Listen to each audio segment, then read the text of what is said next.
Welcome to Small Arms Solutions. I know you're looking at a 1911, and that's very, very rare for me to put out, which is absolutely true.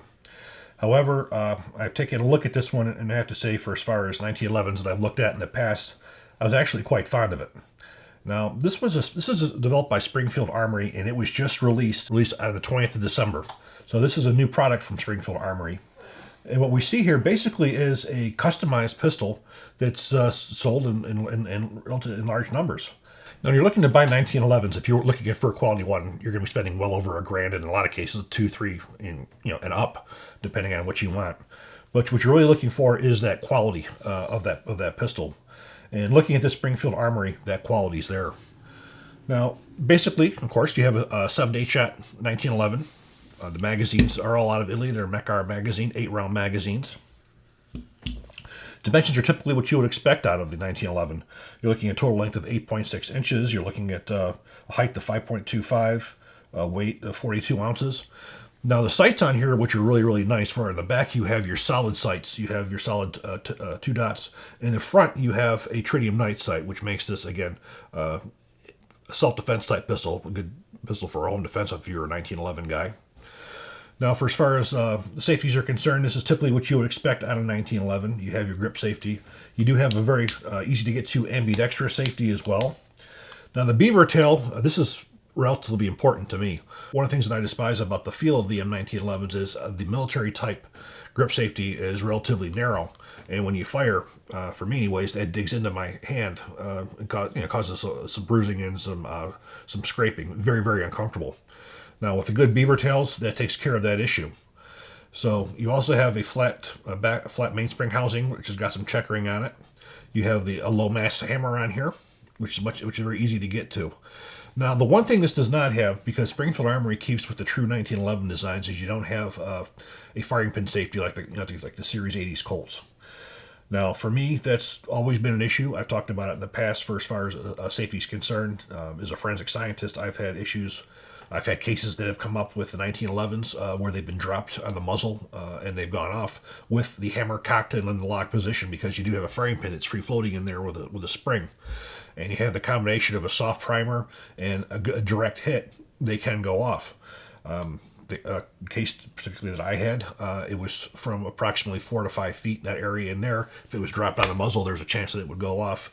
The Series 80 takes care of that. However, for as far as self-defense is concerned, if you are comfortable, you know that that's an issue, and you keep the pistol at a lower, obviously low. It's not going to be up anywhere near that distance. You're relatively safe for as far as carrying cocked and locked in a self-defense condition. The trigger, you have just a little bit of creep, but of course you have your ability to adjust that creep out of there if you so chose. I think for a self-defense pistol, it's good to have a little bit of creep in there. Now, the trigger on this particular pistol with military weights is 4.25 pounds, which is a good trigger weight for a 1911. You don't want to go with the, quote, hair triggers on these for as a self-defense gun. Hair trigger, for as far as forensics, we define a hair trigger as 1 pound and under.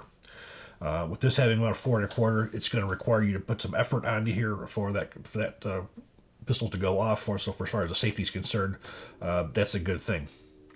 Now, the barrel you have on here is a match grade barrel. This is not a typical mil spec type barrel, so you do have a excellent barrel, which I certainly found out when I fired it. It has the VZ grips on here, which are quite comfortable. With the way the checkering is on, or the way the texture is on them, they don't really move around that bad, even when your hands are somewhat wet. So what we're going to do is we're going to take this pistol apart and we're going to take a look at some of the individual components, and I definitely want to take a good look at the machining. Now, one auxiliary that I like to put on here is the TLR1 Streamlights, because this particular pistol, as the operator, has a 1913 rail on the front. Now, you're looking at 1,000 lumens on this thing here for as far as candle power, and it's an incredibly high-powered light, and for as far as an indoor condition, this would light up any room to help you be sure that your target is, to help you identify your target. So for disassembly, the way that I disassemble 1911s is, again, we'll make sure that we're clear. I engage the safety. I push down on the plunger, rotate the bushing out of the way, and remove the plunger. Take the safety off, and we're going to line up the disassembly notch with the slide stop. Push that out. Lift that right out. And we're going to pull the frame and the slide. Pull the frame and the slide apart. Now I can remove the recoil spring and the spring guide. We're going to rotate our bushing other side 1/4 turn, and we're going to lift that right out. Make sure our barrel link is down, and we pull the barrel right out. So again, the barrel that we have here is a match grade barrel, manufactured from forged stainless steel, 1 1/16" 6 left-hand twist. As you do see here, we do have a loaded chamber indicator on here. These are relatively hard to use because they're so shallow, but they can be used, especially with the flashlight. Now we see the taper on here on the barrel, so we can see it match grade barrel. Very, very well machined.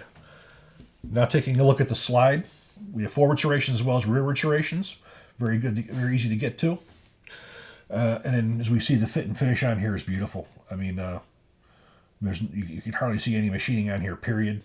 And again, when you have that frame to slide fit, it's just beautiful. There's no wiggle on it whatsoever. It slides right across. This definitely shows care in manufacturing. Now, this entire gun is a black Cerakote finish. And we can also see that we have the wider ejection port compared to the military standard 1911. Now, again, taking a look at the frame, again, all Cerakote as well. You can certainly see there's no firing pin safety on here. The machining is flawless. Cerakote is put on very well. Don't see any flaws whatsoever. And for those who are not familiar with the 1911 and how the safeties work on here, you have a single action only, meaning this pistol has to be in the cock position to be able to fire. So once it's in the cock position, you have to depress the grip safety. If you don't, as you can see, we can pull the trigger, nothing happens. You have to be able to depress the grip safety, depress the trigger, and now it will release the fire. Once your safety is engaged, your hammer is in the cock position, and you cannot put the safety on if the hammer is in the forward position. So for reassembly, again, we have to make sure that we have our barrel links in the downward position.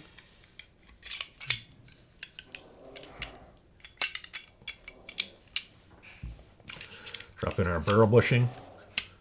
It hits the quarter notch. Now we go all the way over to the left.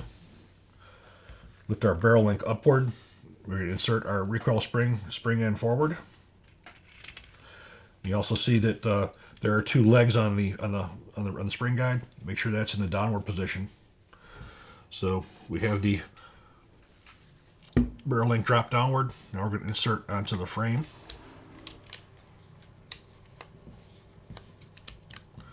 And as we look through here, we're going to look through that hole until we can see that the barrel link is lined up with that hole. Then we're going to insert our slide stop. We have to make sure that we're in a position where that can line up. Forward. At this point, I'll put the manual safety on. So upward. We'll take our plunger, push down. Now we rotate over the barrel bushing until it locks into place. And there we have it. So what we're going to do now is we're going to take this to the range. We're going to see how it shoots.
Well, I have to say this pistol was incredibly pleasant to shoot.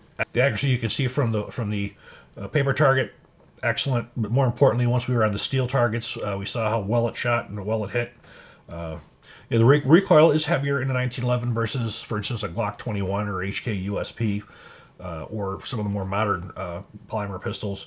And of course, this is not the easiest gun that there is to suppress. But these are things that we've done for over 100 years with this design. For as far as magazines are concerned, again, it comes with the MagTech magazine from Italy. Now, when we fired this, we had a plethora of magazines. We had old GI magazines. We had Colt production magazines. So we had several different magazines to test.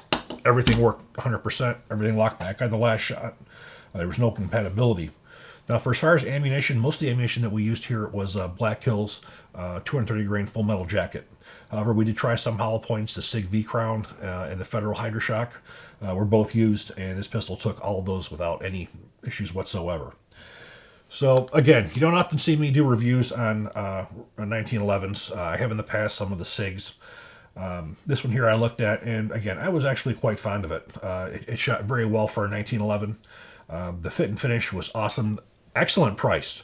Again, guys who are 1911 aficionados know that you can go and you can spend $2,000, $3,000, $4,000, $5,000 to have a well-fit 1911. Springfield Armory does an excellent job on making those really high-quality pistols, but just not that same kind of a price point where you're looking at with others. One of the biggest things that you look at is you look at that slide to frame fit. You want it tight, but you don't want it so tight that it's going to bind and it's going to cause malfunctions.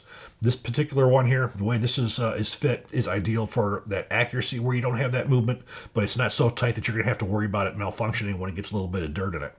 And that's the medium that you have to meet, is the match accuracy and the combat reliability. Of course, you can't have both. You can have both, but you can't have the best of both worlds. Again, the tighter you go with that slide, it's great for bullseye shooting, but it's not nearly as good for combat pistol shooting. You get it too loose, then you start losing accuracy. You allow a lot of crud to get in there. This one is that best of both worlds, getting right to that point where you're at that perfect level. So I do hope you guys enjoyed this video. If you do, please click like, please subscribe, and even better, share.